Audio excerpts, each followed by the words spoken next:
Discussing Argentine history involves discussing beef. Meat has been part of this nation's menu from the beginning, with milanesas, meatballs, hamburgers, and the king the roast. Cherished by Argentinians, it's the ideal reason for family get-togethers, friendly meetups, and festivities. What's the origin of this meat love? Why do we eat so much? What sets us apart from the rest of the world?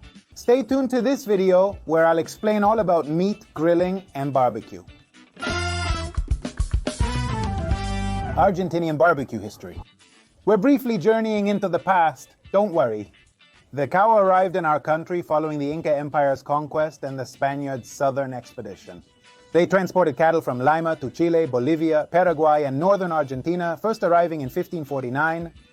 Just over 1,000 cattle from Spain arrived at the Rio de la Plata.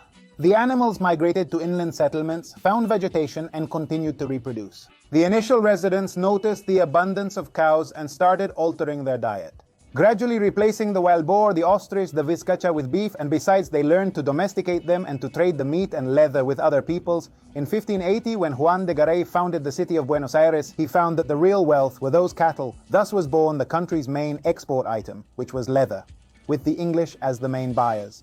And not only that, the meat was cut into long strips, 4 to 1.9685 inches thick. They were placed in salt deposits, and after 40 or 50 days they were exported in the hold of the ships. In this way, the jerked beef was created, which is a way to preserve meat before refrigerators were invented. Discussing meat is also discussing the favored diet post-May Revolution. This meat allowed soldiers to go without food for up to 3 days. The gauchos or field workers would halt work at noon. They would put pieces of meat on a fire with sticks and eat it after 20 minutes. But they only used the cow's tongue and saved the tallow, fat, and hide. The rest of the meat was left in the field for scavenger animals. That act gave birth to two Argentine qualities. Firstly, the barbecue as a social event, and secondly, the love for meat. Let's share a light anecdote to make this info more enjoyable. Do you know Charles Darwin? Well, who has ever heard of Charles Darwin, who was the father of evolution?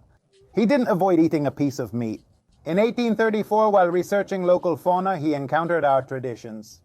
The Creole cattle fled from gauchos who threw bolas to capture them.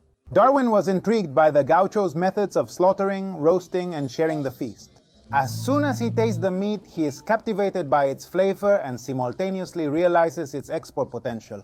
He was right. It quickly became a flagship product of the region, driving the economy for ranchers, political influence for rulers, and providing physical strength to its consumers.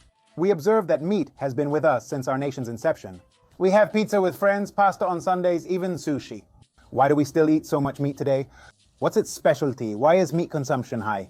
Argentinians are the world's largest consumers of meat, closely followed by Uruguay, and in third place the United States with less than 40 kilos a year. Today in our country we are above 50 kilos of beef a year. This without counting pork, chicken, and sheep meat. Wait, Argentinians eat so much meat because it is a product that has been rooted in their culture for over 200 years. But it is not only rooted in our customs, the price is also much lower than in the rest of the world. I know that today you may have to look at meat a little from afar. But according to a study that was done at the beginning of 2024 in Uruguay, meat, for example, was 50% more expensive than in Argentina. In Germany and China, meat is 2.5 times more expensive. In Australia and New Zealand, it is 2.8 times more expensive. While in France, it can even quadruple the price. You will forgive me, but I do not forget that we are world champions, and that our players took to Qatar no less than 2,634 kilos of Argentine meat just after the final match against France.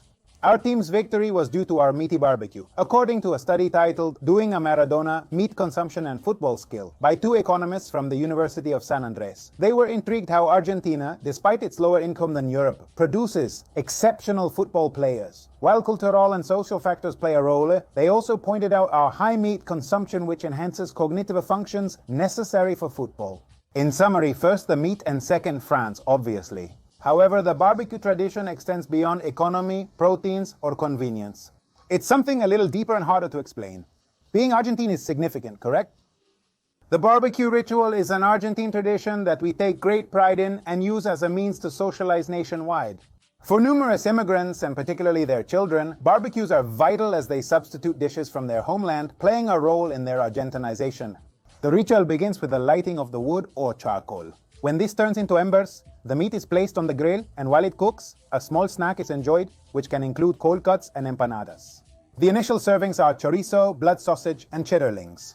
Then we continue with the meat cuts. The most requested is the sirloin steak or the short ribs. The most tender and juicy cuts like flank steak, rib cap, and skirt steak are served with various salads. The wine, enhancing the barbecue's flavor, is unmissable. The ritual starts when guests arrive and continues through after-dinner chats and stories. And what about the rest of the world? Do they feel it similar to us?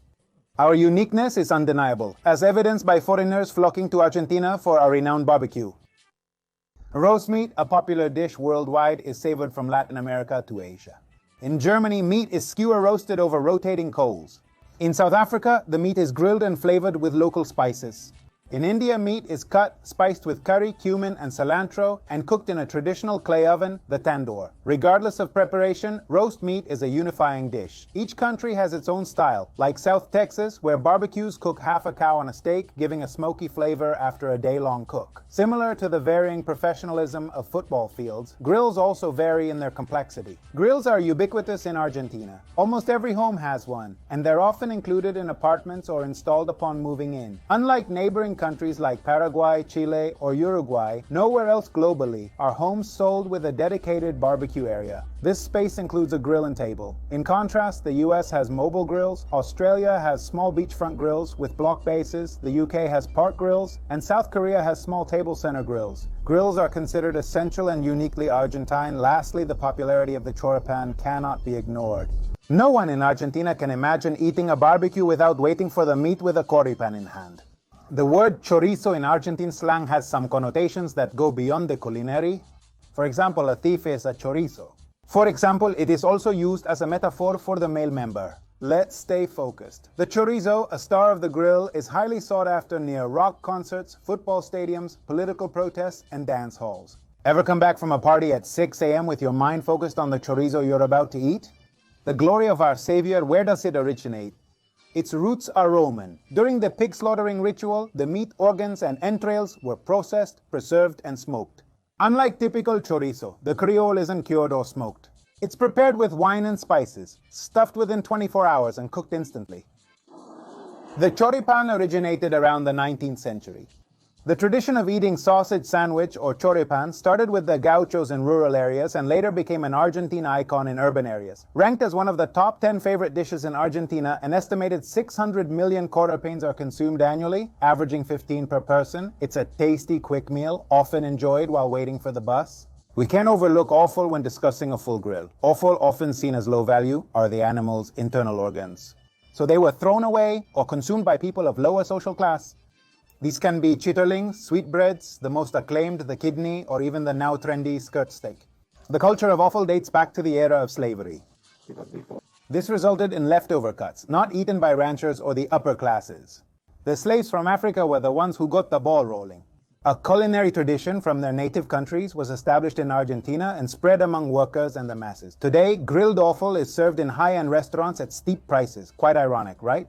In Argentine barbecues, offal is an appetizer, while in Latin America and Europe, it's often wasted. Yet most places have adapted offal into their menu, like tripe in Europe, sheep brains in Norway, and liver pate in Denmark. Still, Argentina stands out as where meat has always been the star. Meat is integral to Latin American history, with each country having its unique preparation. A common theme is our communal eating. Our likely slogan would be, the best meat in the world. Now, I must go to avoid the backlash from Latin Americans watching this, as I've claimed to have the world's best meat. But it's somewhat true. Applaud the server.